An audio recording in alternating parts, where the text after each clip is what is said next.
Kapupulutan ng inspirasyon ang mommy na si Rona May Quijano mula sa Cebu na dating overseas Filipino worker na ngayon ay isa ng banana chips business owner sa edad na 30 years old.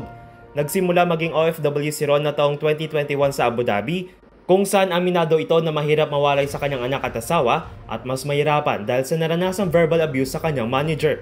Matapos ang 6 na buwan ay umuwi ito ng bansa at lumawak sa livelihood program ng Department of Migrant Workers of DMW kung saan binigyan ito ng cash grant para pampuhunan.